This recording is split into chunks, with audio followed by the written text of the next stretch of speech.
الحمد لله الذي هدانا لهذا وما كنا لنهتدي لولا أن هدانا الله. أما بعد، يقول الله في كتابه الكريم: بسم الله الرحمن الرحيم. والسارق والسارقة فاقطعوا أيديهما جزاء بما كسبا نكالا من الله والله عزيز حكيم. The first of our salawat in honor of Rasulullah Muhammad sallallahu alayhi wa alihi wa sallam.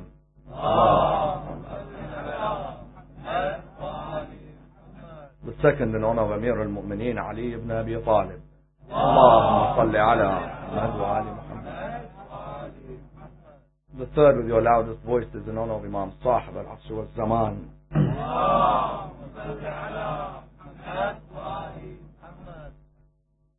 Respected scholars, brothers and sisters, Assalamu alaikum wa rahmatullahi wa barakatuh. The verse in question, verse 38 of chapter 5 of the Holy Quran, is viewed as one of the most controversial verses in the Holy Book, as it is known as the verse which refers to the amputation of the hands of the thief, and is therefore a verse of the utmost importance, a verse with a historical basis and a contemporary significance. Contemporary in the idea that many legal theorists, when examining this verse, talk of the archaic and barbaric nature of the Islamic legal system, as in when you look within the Western world, many legal theorists look at the punishments which are meted out by the Islamic criminal system and come forward and state that the system is barbaric and the punishments that it has, it's archaic. It is one which requires reform and one which is morally unacceptable. And you find therefore that many of their conclusions are reached when they actually look at what the punishments entail. As an example, it entails stoning for the adulterer or the adulteress. Or it entails, as an example, whipping. Or it entails, as an example, execution. And when they look at each of these punishments, they say that the system is one which is archaic and one which is at the very same time gruesome in its nature. At the same time, they examine Islamic states around the world and examine some of their decisions within the legal system and come to the conclusion that such Islamic legal systems are unacceptable. As an example, many of us would have heard the incident in Sudan about the teacher from this country who decided to name the teddy within her class Muhammad. When she came forward with this name, this of course caused insult to many within the country. And the news went round that an English teacher was willing to name or allow a student to name the teddy bear with the name of the Holy Prophet. And there were calls within the country for what? There were calls within the country for an execution to take place. Others said the lady should be hanged. And therefore legal theorists came out and said that this is unacceptable, that an Islamic country like Sudan is willing to kill a human being simply because they named a teddy bear after the Prophet. Yet the reality is, when people look at the Islamic legal system in this way, they reach the conclusion that it's an oppressive system. Likewise, those who looked at the Taliban within Afghanistan looked at many of their decisions, executing women, for example, who left their houses unattended, or women who were seen speaking, for example, to people who they were not in contracts with legally. And many came forward and said, if that is an Islamic state, then that's a barbaric state. Likewise, you find within Saudi Arabia, only a year ago now, when a female from the school of Ahl al-Bayt was taken to prison for being in a car with a person who was not mahram to her, someone who she specifically isn't allowed to be with according to Islamic rules. She was taken to prison, she was actually whipped in prison, and eventually she was raped 7 times by the soldiers of that prison. The point here is what? The point here that there are question marks therefore about the Islamic criminal system. And amongst the question marks many of us get, for example, either at our educational centers or at our workplace, is about the amputation of the hand. Because to many, that is the most barbaric execution of a particular punishment. Tonight's examination, I'd like us to go to the root of this particular punishment and the root of this law, and I'd like to examine this in a number of stages. Number one, what is the aim of Islamic law and an Islamic legal system? Number two, what are the different schools of law in Islam, and how did these schools crystallize until the schools we have today? Number 3, what are the rights of the hand in Islam according to Imam Zain al-Abidin? Number 4, what is the punishment in other religions for the thief? And number 5, what are the 19 conditions that Islam sets for the punishment of a thief? That each one of these 19 has to be understood before a thief's hand is to be amputated. Let's understand these stages. The first question that arises in such a discussion is, what is the aim of a legal system in any religion or in any country? What do we mean? When you look at any country in the world today, they have what is known as a legal system. They recognize that their community cannot flourish unless there is a legal system at the helm of the community and the reins of the country, and the idea that that legal system seeks to set boundaries for the people of that state. Yet the philosophers of law ask a question which is known as maqasid al-sharia. Maqasid al-sharia is the question as to what exactly are the aims of law in a legal system. When people ask this question, the question is also asked within the religion of Islam. That when you have an Islamic state and you have a legal system within that state, what are the aims of that legal system? Because before we go into theft and adultery and go into other punishments, we first need to understand the very basis of why is it exactly that we need a legal system for human beings. I said, you'll find someone who'll say, why can't I make up my own laws? I'll make my laws, you make your laws, and every state will have its own law. Islam came about and said what? That the aim of the legal system in the Islamic state, there are 3 aims. The first aim is to discipline the human being. Why? This human being is made up of a soul that if you left alone, it can destroy humanity. You think it was simple what happened in Hiroshima? The human being, if he wants to, he can destroy a whole community.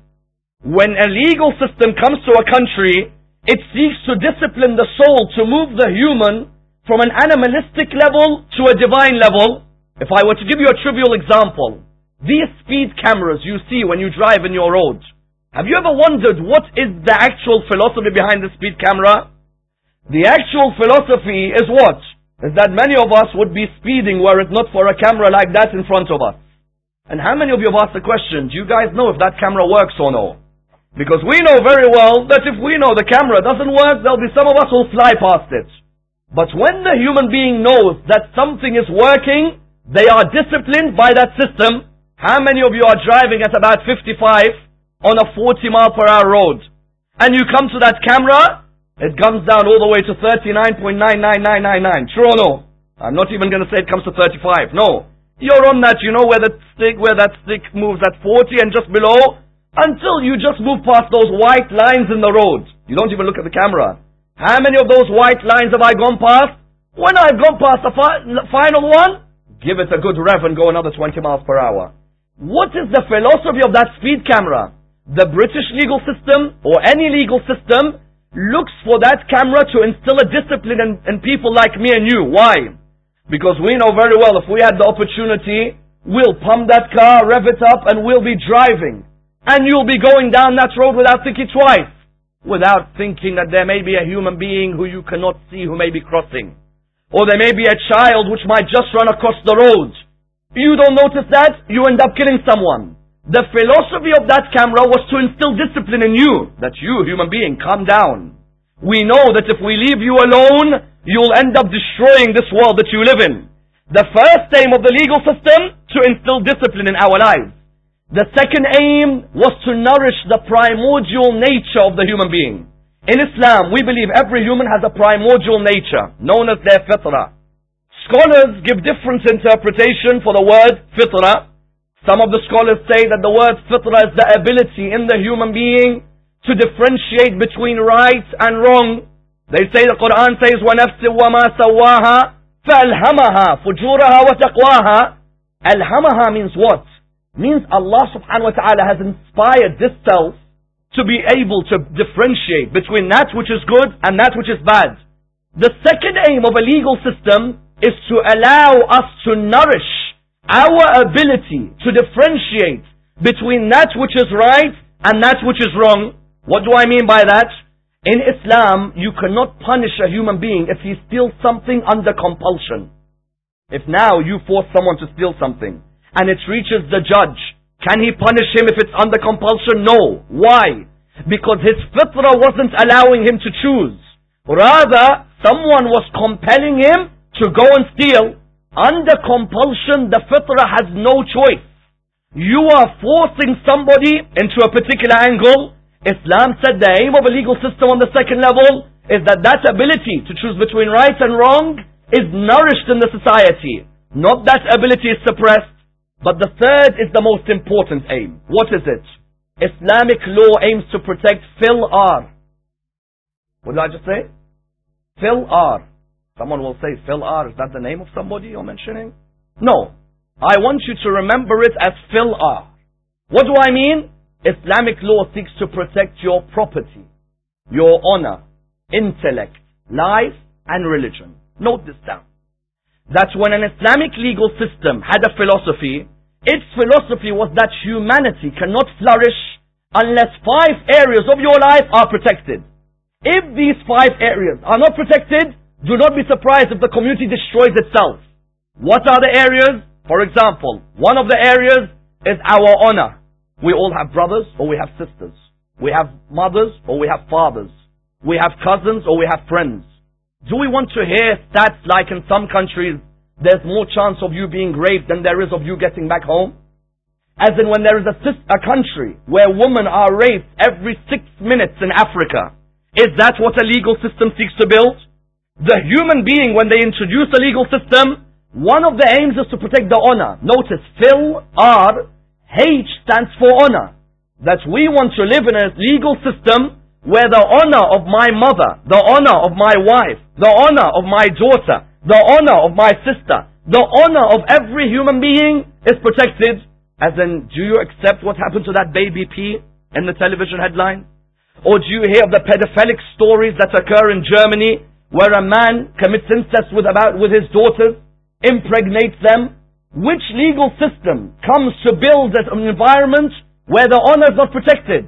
Islam said your honor has to be. Number 2, your intellect. Don't let a legal system not allow a person's intellect to develop. A legal system should provide institutions where people's intellect flourishes, where it evolves. Not only their own books, the books of other religions. Not only their own thinkers, the thinkers of other religions. Number 3, our life should be protected. We don't want to be in an environment where people can walk around and simply end our life, as Iraq saw for over 20 years, where a human being who didn't like the look of you would shoot you there and then. That type of legal system wasn't acceptable. The third was what? Our life. Number 4, our religion is to be protected. In which way? A Muslim should live in a state. But what's wrong with a Christian living in that same state? What's wrong with a Jew living in that same state? As in, if a legal system comes and says that the state is only for Islam, that's not a proper legal system. A religion or people of other religions should live. But the 5th aim is what? Protection of our property. Why? When I sit at home on a Wednesday night, I don't want to think that upstairs someone could be possibly attacking my house or entering my house. Or as in this country, every 24 seconds there is a theft of somebody's house. Property and its protection is vital aim of any legal society. Because the human being cannot live without having a property that surrounds him. The human being requires a property that is there to surround them, that is there to protect them. Some people came forward and said, okay, it's all good in the ideal that you say Islamic law protects property, honor, intellect, life, and religion. But we have examples in history where Islamic law has done nothing like that whatsoever. You tell them, what do you mean? They say there were some of your caliphs who had all of these ideals, yet they plundered the property of the people. What do we reply? We don't deny that there may be some Muslims who ruled, but didn't follow the exact aims of the legal system. George Bernard Shaw used to say, Islam is the best religion with the worst followers. What did he mean? He meant that as an ideal, such a legal system is needed. But sometimes you have people who have to be just practitioners of this legal system. This legal system can't be in the hands of any Tom, Dick and Harry. If it is, it could destroy a community. I remember at the time of Al-Ma'mun had just succeeded his father, had just succeeded the family member Harun al-Rashid. When he had succeeded his father, Harun al-Rashid used to have somebody who was in charge of the legal system in Baghdad. Who was he? His name was Jaludi. Jaludi was in charge of the legal system under Harun al-Rashid. He would administer all laws. Do you know this Jaludi, what torture he put Imam al-Kadhim and Imam Ali ibn Musa al-Rida through? On one occasion, this Jaludi, Imam Ali ibn Musa al-Rida, was sitting in the house with the rest of the granddaughters of Fatima al-Zahra. They were all sitting in the house. Do you know what this Jaludi came? He came towards the house. Notice, Islamic law is one thing, yet the practitioners are something else. And that's why the Islamic State is important, which I will come to in a minute. Jaludi came to the house. He told Imam Ali ibn Musa al-Rida, we have two aims in this house. Number one, to take your property. The earrings of your daughters, we'll pull them off. And number two, we'll burn the house while you're in it. Imam Ali ibn Musa al-Rida looked at him and he said, as for our jewelry, I'll give it to you and you walk away. But as for burning this house, you won't burn this house while I'm here. It's impossible. I'm going to stand here and I won't allow you to burn the house. Notice how it's an Islamic state, no doubt. But it's not just anybody who can form an Islamic state. An Islamic state, the practitioners have to be people who are just. Do you know what the irony was of this? He took all the jewelry, he went away. Harun al-Rashid died. After him, his son Al-Amin came in. Amin died. After Al-Amin, Al-Ma'mun came. When Al-Ma'mun came, he made Imam al-Rida close to him, didn't he? He made Imam al-Rida come near him. One day, Jaludi was brought to Ma'mun. Ma'mun didn't like Jaludi, so he looked at Imam al-Rida. He looked at him when Jaludi walked in, and he whispered to him, what do you think we should do to this man? Imam al-Rida looked at Al-Ma'mun. He said, forgive him for what he's done. The man may have changed, or we don't know what his situation is now. Do you know what Jaludi, he looked at Al-Ma'mun, you know what he said? Do exactly the opposite of what that man's telling you. Because he thought Imam al-Rida was telling Al-Ma'mun, kill him because he torture us. But an Imam of Al-Muhammad wouldn't go down to that level, would he? An Imam of Ahl al-Bayt would say, forgive him. It doesn't matter what he did to us. Jaludi thought he was saying, attack him. He told Ma'mun, whatever he tells you, do the opposite. Ma'mun said, fine, execute the man. And so you found here in this situation, that on the first level, Islamic law is an ideal. But sometimes the practitioners aren't there. And that's why Islamic law originated with Rasulullah, but then there was a neglect of the teaching in some ways, and then there was a progress in the teaching, and that's why today in the Islamic world you have 5 schools of Islamic law. These 5 schools of Islamic law each give a different interpretation for Islamic law. Some people ask the question, why is it that they give a different interpretation? As in, what are they? You've got the school of Abu Hanifa. Abu Hanifa was a man from Kufa. You have the school of Malik ibn Anas. He was a man from Medina, originally from Yemen. You have a school of Imam al-Shafi'i. Imam al-Shafi'i originally was from Gaza in Palestine, although he died in Egypt. And you have the school of Ahmad ibn Hanbal. Ahmad ibn Hanbal is an Iranian from Khurasan. These are all from 4 different areas, as in one's from Medina, the other's from Gaza, the other's from Khurasan, the other one's from Kufa. But these 4, over an 80-year period, with Imam al-Sadiq as the 5th school, their schools were known as the schools of law. In which way? Did they themselves form the school of law that we have today? No, they didn't. It was their students who continued to form the school of law. Abu Hanifa's students, Muhammad ibn Hassan al-Shaybani and Abu Yusuf, they formed his school.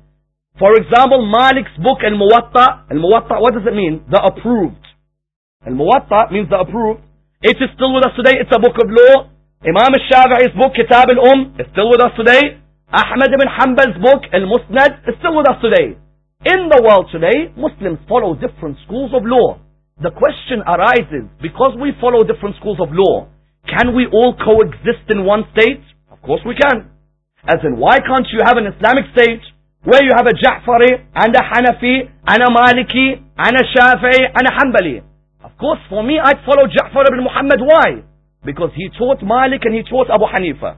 I won't go to the student, I'll prefer to go to the teacher. But there may be others who prefer to go towards whom? Who prefer to go towards the students. The question that arises is these 5, when they wrote amputate the hand, did they first give a reason? Or did they just say the Quran says it, so you must amputate? Understand this point. In Sharia, before you give a ruling to say amputate, first you have to make clear what the right of the hand is in the religion of Islam. Imam Zayn al-Abidin, those of you who haven't read Risalat al-Huquq, I tell you, you haven't lived in this world. The world writes about human rights, but nobody has written like Zayn al-Abidin. In that Imam Zayn al-Abidin, in contrast to secular rights do not go as far as saying what's the right of the hand. Have you ever heard in the Universal Declaration of Human Rights a passage which says the right of your hand? Who would have ever thought of the right of the hand in humanity? Imam Zayn al-Abidin, in Risalat al-Huquq, he writes the right of your hand. The moment he talks about the right of the hand, the legal practitioner, before he brings in the law of amputation, tells the whole community, this hand Allah gave you, have you understood what its right is over you or no? Haqq al-yad. In Imam Zayn al-Abidin's Risalat al-Huquq, what is the haqq of the yad, the haqq of the hand? He says, know that the right of your hand is that you don't stretch it to that which is forbidden, and you don't block it from acting that which is obligatory. Notice what the Imam says here. The Imam says, the right of the hand, before we cut a hand, before we amputate a hand, one of the conditions which I'm going to come to is you must have knowledge of the law of the hand and the right of the hand. Not many people mention this. Imam says the hand has got rights. Do you know blood money? If you kill someone in Islam, the blood money, there is a full amount which is to be paid. If you damage someone's hand, you have to pay half the blood money of killing a human being. They said, why? Because this hand has many usages. And because of these usages, the human being is to honor that hand. One of the most beautiful usages of the hand, for example, is raising your hands in dua. Isn't that a beautiful usage of the hand or no? Recently science has discovered that if the hand is cupped in this position 15 minutes a day, it is the best form of allowing the blood to circulate in the body.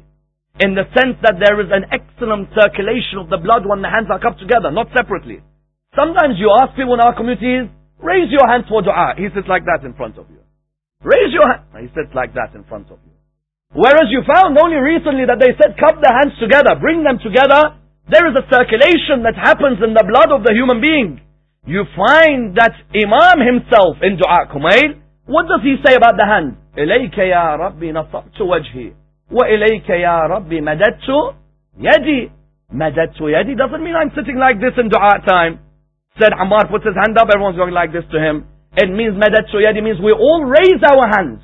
At the time people were saying, what's the wisdom of raising these hands? The wisdom was that there was a circulation which would come about, which was needed 10-15 minutes. In the daytime, you find a second benefit of this hand is what? Is when you stroke the head of an orphan, every hair that you stroke on the head of an orphan is light for you on the Day of Judgment. When you see an orphan in your community, you come and stroke their hair, every hair that you stroke with this hand is light for you on the Day of Judgment. This hand is to be honored, it is to be protected, it is to be respected. You know, when Islam started to spread to Spain and Africa, you know what some of the Muslims used to do? They used to bring back some servants from Spain, and they bring them back to Arabia. When they bring these servants back from Spain, back to Arabia, the Spanish guy looks much better than the Arab, in some cases. And you find that when the Spaniard was brought back home, the Arab would look that, you know, this Spaniard is causing chaos. I bought him after conquering his land, now everybody seems to look at him. Do you know what some of the Arabs started doing? They started chopping the fingers of the poor Spaniard man. They chop the fingers. Why? Because they'd say you have to have some sort of mutilation on your body so nobody thinks you're that beautiful. This hand, when it's damaged like this, shows somebody who hasn't understood the right of the hand. The hand is to be maintained. It's to be protected.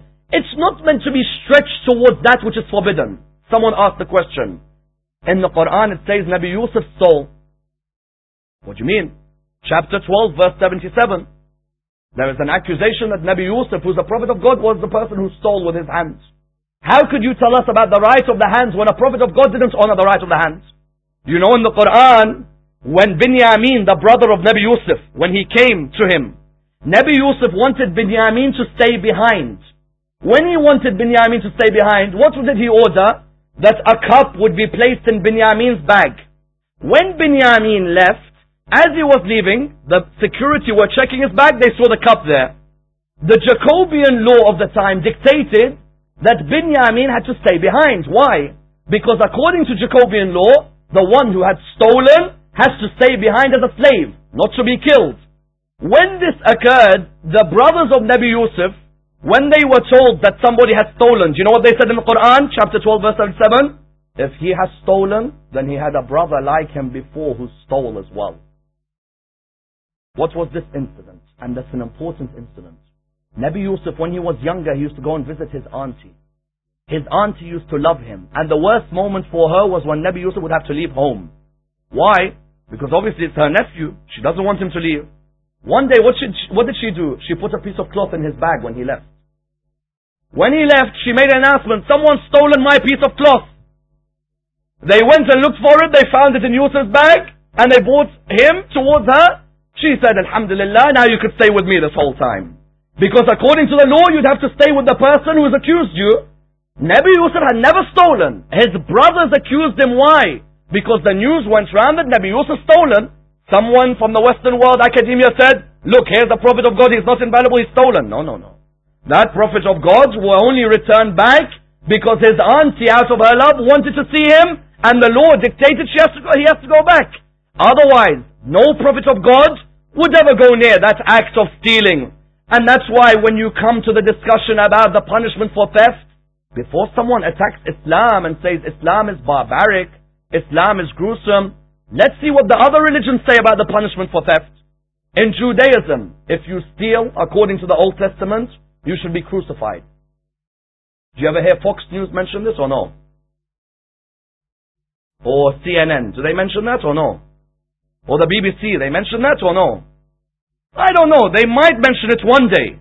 But with the powers that be at the moment, would it be mentioned or no? That in Judaism, in the Old Testament, it's written down, because they always quote, وَالسَّارِقُ وَالسَّارِقَةُ فَاقْطَعُوا أَيْدِيَهُمَا. They always say, look your Quran, chapter 5 verse 38. Okay, we go to the Old Testament. Judaism says you have to crucify a person who's stolen. And then on top of that, they have another ruling in their legal system. What's the ruling? There's another ruling which says, if that person has stolen from you, and then after he has stolen from you, the product that he has stolen has gained value, you must pay him compensation for the amount of value it's gained. That's like, in England, where if a thief steals from your house, you try and push the thief away, you get punished for blocking him from stealing. True or no, in this country, someone comes to steal my house, if I try and block him, by pushing him away, I get punished. In Jewish law, you crucify him, but if the product has increased in value, no, you should compensate him. Let's look at another example. Hinduism. You know the Brahmin sect? The Brahmins? If a Hindu steals from a Brahmin, then it depends what they have stolen. If they steal gold or jewelry, they are to be crucified. If, however, they steal food, then they are allowed to get away with it. Why? This is a very unique philosophy, and it's a beautiful one in Hinduism. Because food is a necessity in the human being's life. I'm going to come to this condition in Islam as well, about the condition of the famine in an Islamic state. Therefore, in Hinduism, if they have stolen food, it's a necessity. If they have stolen material goods, they are to be killed. In Christianity, there is a list of things that happen to the thief. And the world, unfortunately, the Christian world today has become so secular. Otherwise, in original Christian law, if you had a Christian state, hanging, crucifixion, whipping, these are all the things that happened. This country, up until 1861, if you stole a shilling, you were to be hung and killed. Only recently has the country decided that no, in the 20th century, a person doesn't deserve that. But up until 1861, forget witnesses, forget how much you've stolen, forget whether you have knowledge or whether it's a year of famine. If the person steals a shilling, then they are to be killed. Islam, on the other hand, laid 19 conditions before a person was to be amputated. Question: what do you amputate? Because we said there's the Hanafi school, the Maliki school, the Shafi'i school, the Hanbali school, and the Ja'fari school. Someone said, do all of them say cut the hands? And the reply was, no, not all of them. And the best incident was Imam al-Jawad, the incident that led to his death. Imam al-Jawad, after this incident, died 4 days later. How many days? 4 days after this incident, he died. He was poisoned by Mu'tasim al-Abbasi over the question of cutting the hand. Mu'tasim al-Abbasi, a theft was caught. They wanted to make a decision. How do we punish this person? Mu'tasim al-Abbasi said, let's look at all the opinions. One of the people came forward and said, in our school we say, the thief, you have to cut his shoulder. The poor guy. Another school said, the thief, no, you cut above the elbow. The third school said, just below the elbow. The fourth school said, just above the wrist. He said, where is Muhammad ibn Ali? Because he had known Imam al-Jawad as a 9-year-old. You've all heard the incident when he answered the question about what is the kafara for going hunting while in ihram. And he gave him like 1,000 conditions for the answer. So he had known that this person is quite knowledgeable. So he said to him, I want you to come and I want you to answer the question. Imam Muhammad ibn Ali al-Jawad said, would I be excused? I don't need to answer the question. So he said to him, no, please, answer it. I swear by Allah that you have to answer it. Imam said, in the school of Ahlul Bayt, we say that the only thing that can be cut is the fingers, nothing else. He said to him, why? Why do you say this? Quran says, وَالسَّارِقُ وَالسَّارِقَةُ فَاقْطَعُوا أَيْدِيَهُمَا. He said, I will use the verse in the Quran which qualifies this verse. He said, which one? Surah 72, verse 18. وَأَنَّ الْمَسَاجِدَ لِلَّهِ فَلَا تَدْعُ مَعَ اللَّهِ أَحَدًا. What is the verse in the Quran? وَأَنَّ الْمَسَاجِدَ لِلَّهِ means what? He said, al-masajid refers to what? Refers to those 7 places where there is wajib in sujood. What are the places which are wajib in sujood? The forehead. And he kept on talking about each one of them. And he mentioned the palms have to be down in sujood, don't they? So he said, if you're going to cut the hand of the thief, he's not going to be able to pray. If there is repentance after that day, in the school of Ahlul Bayt, you cut the 4 fingers, but you cannot cut the palm. And therefore the Imam made it clear that there are other schools which give other rulings. That's our ruling. But then the question arises, what are the conditions, the 19? Let me try and mention a number of them for you. Let's go up to 10, for example, of the conditions. Imagine, this isn't a simple thing I'm saying.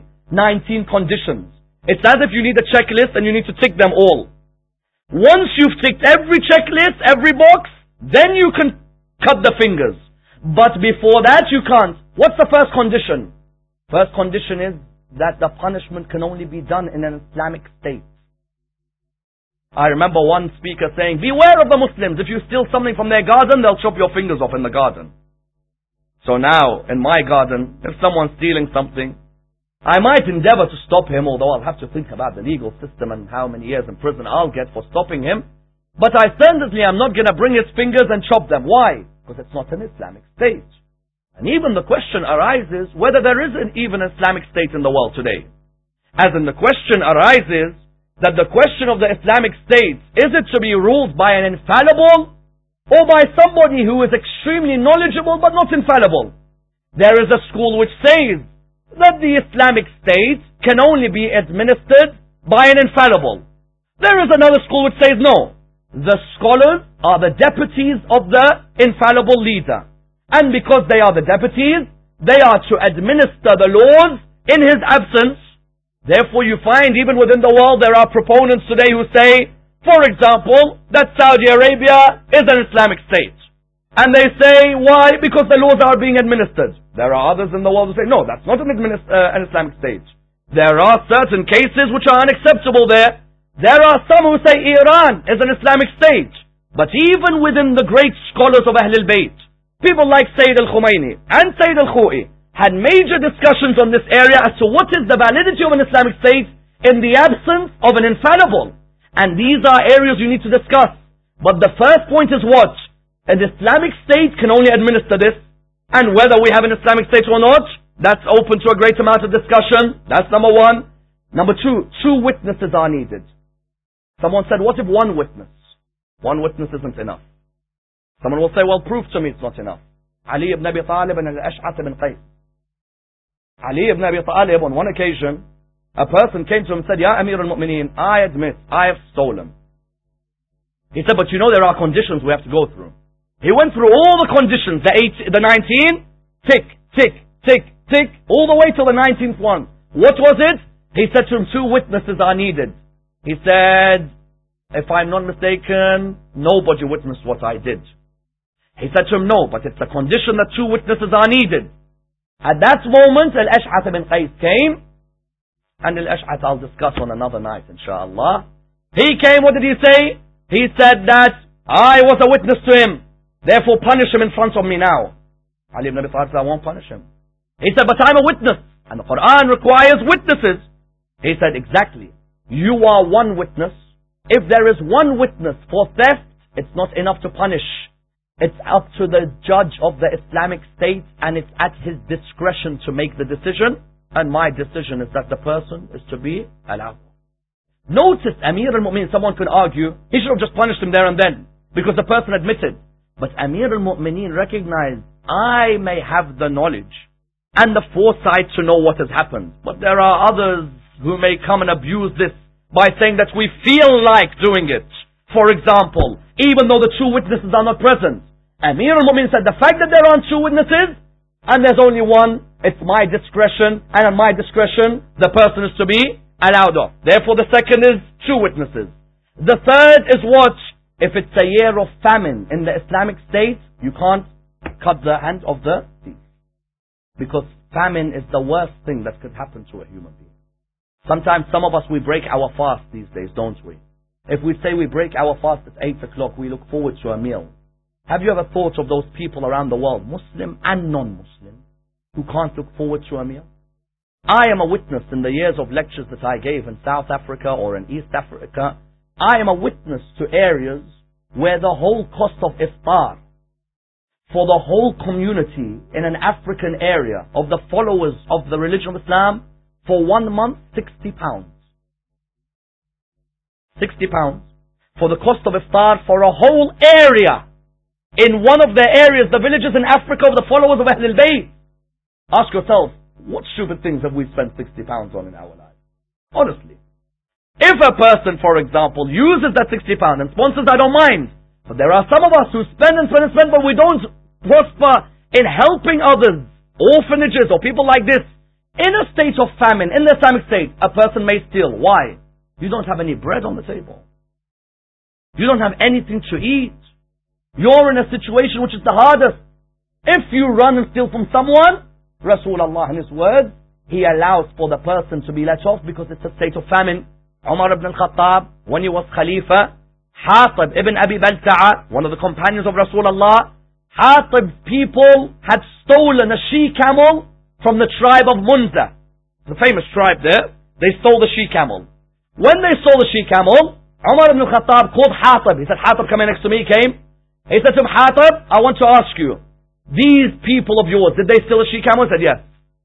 He said, but considering it's a state of famine, I'm going to let them off. Because in a year of famine in the Islamic State, you do not amputate the hands of the Muslims. That's the third condition.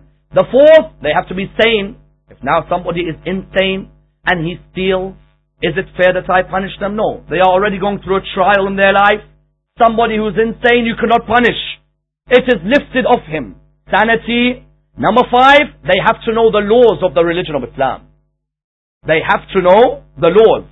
And this is of the utmost importance.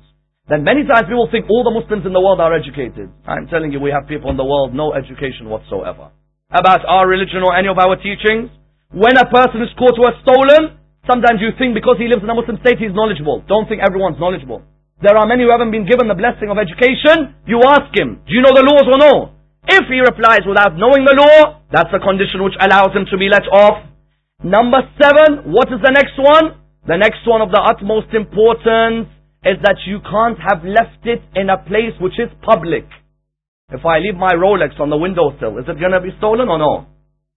I think it might be. But if I put it in a safe at home with about 60 different codes, will it be stolen or no? No. In the Islamic State, they'll ask you, where was this stolen from? If it's stolen from a place which is publicly available for everyone, it's your fault, not the person's fault. Now yes, that person will have a punishment to come. But you're the one who's placed it in a public place. And therefore it's your fault for placing it so publicly. You have your homes, you can protect them in your home. If they've stolen from somewhere secure, they are to be punished. But you leaving it out publicly, that's yourself. Number 8, it has to go past a certain amount, that which is stolen.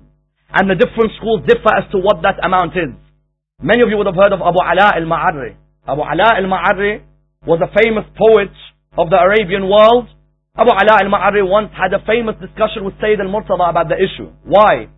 Because if it goes past a quarter of a dinar, of value, in some cases some schools say 3 dinar, then you are to do what? You are to punish the person. If it's below that amount, then the person is to be let off. Abu Ala al-Ma'ari looked at Sayyid al-Murtada. He said to him, Sayyidina, I'd like to ask you a question.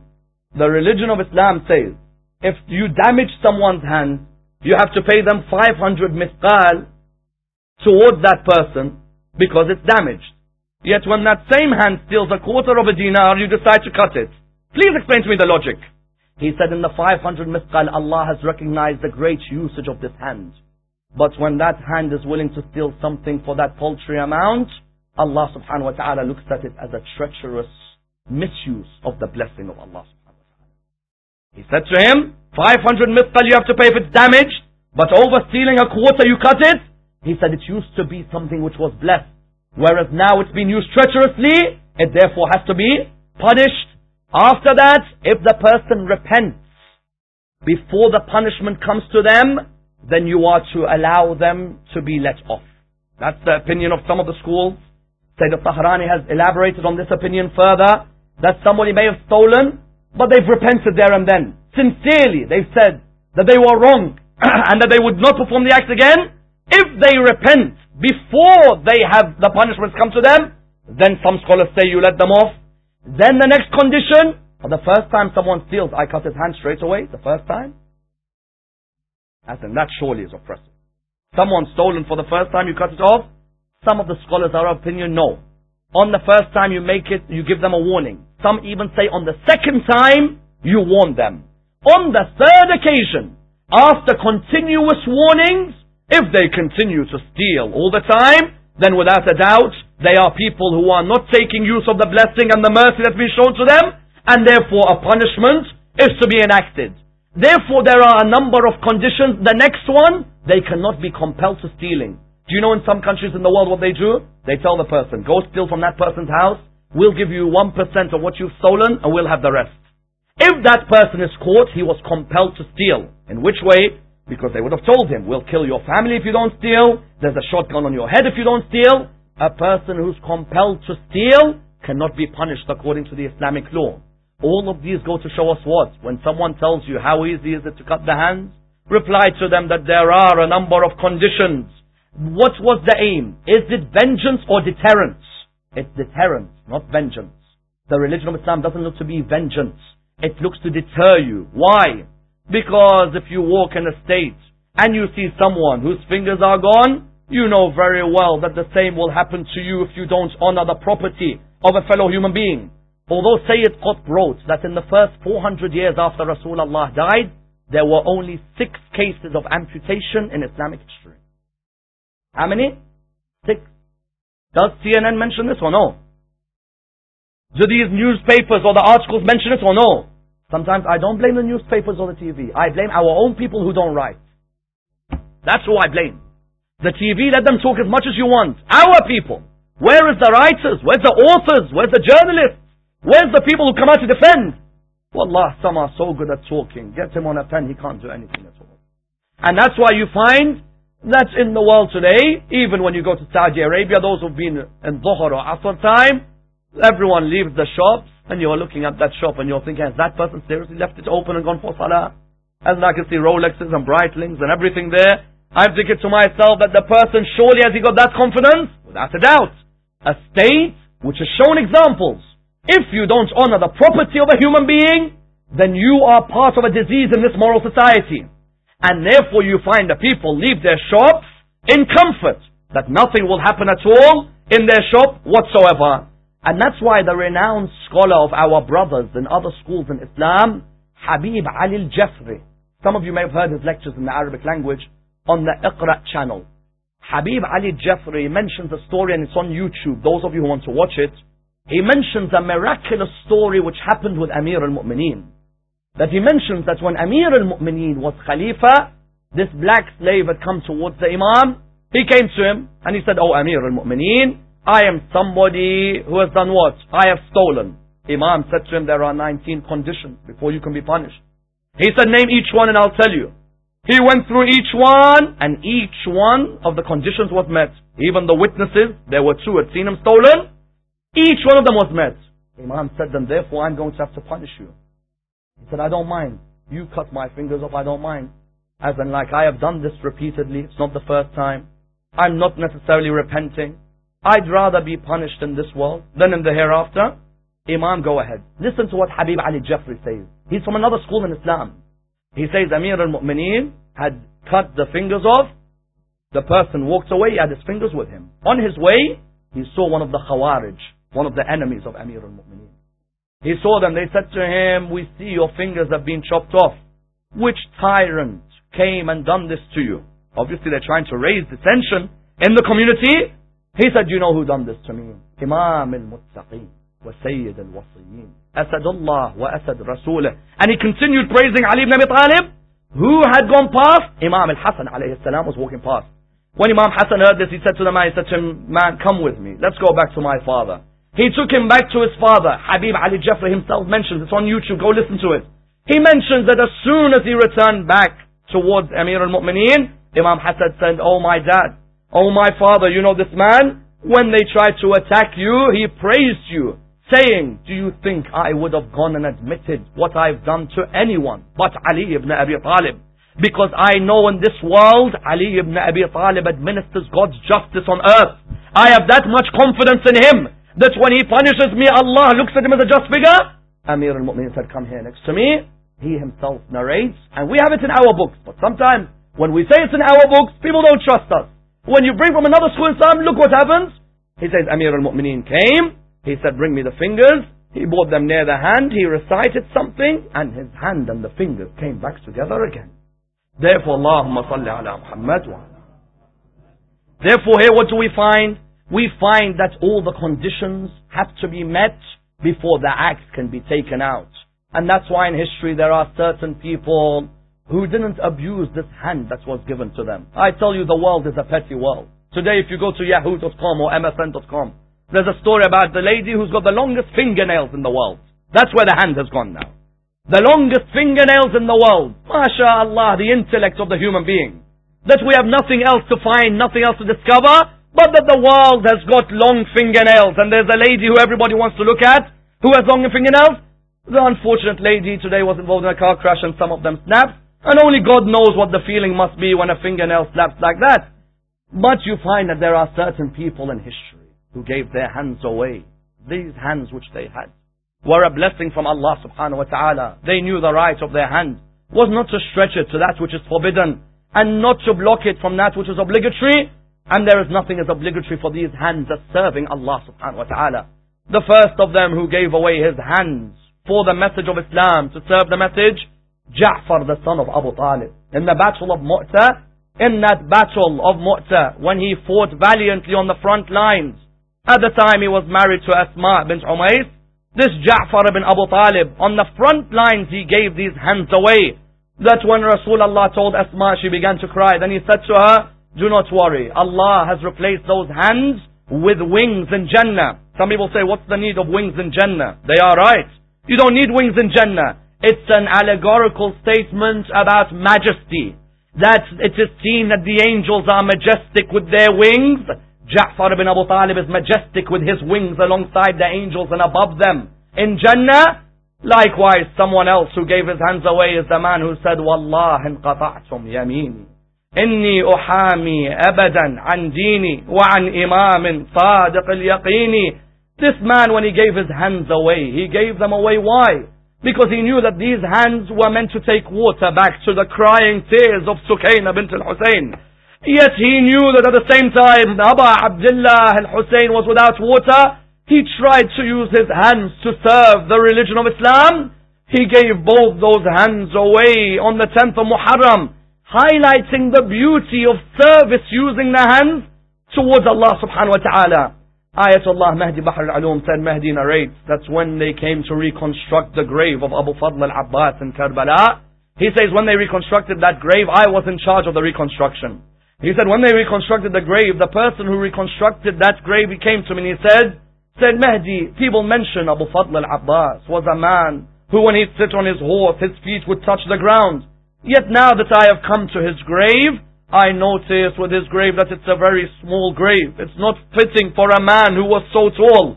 Sayyid Mahdi narrates that I began to cry when I remembered this. The man said, "Oh Sayyid Mahdi, why do you cry?" He said, "I wonder how many pieces they chopped the body of Abu Fadl on the 10th of Muharram. That not only did they cut his hands when he went to collect the water, but at the same time they went to chop his body into pieces by the river Furat." We pray to Allah subhanahu wa ta'ala to allow us to stay on the path of Muhammad and Al-Muhammad. Allow us to honor their message and their example. Allow us to take from their knowledge and use it to defend the religion of Islam. We pray to Allah subhanahu wa ta'ala for all our Muslim brothers around the world to bring unity between the different schools of the religion of Islam. We pray to Allah subhanahu wa ta'ala for all our Muslim brothers who may be in a state of poverty or in a state of famine at the moment. Inshallah, tomorrow night we will have the question and answer session after the program. We pray to Allah subhanahu wa ta'ala the Surah Al-Fatiha, but before it the loudest of salawat.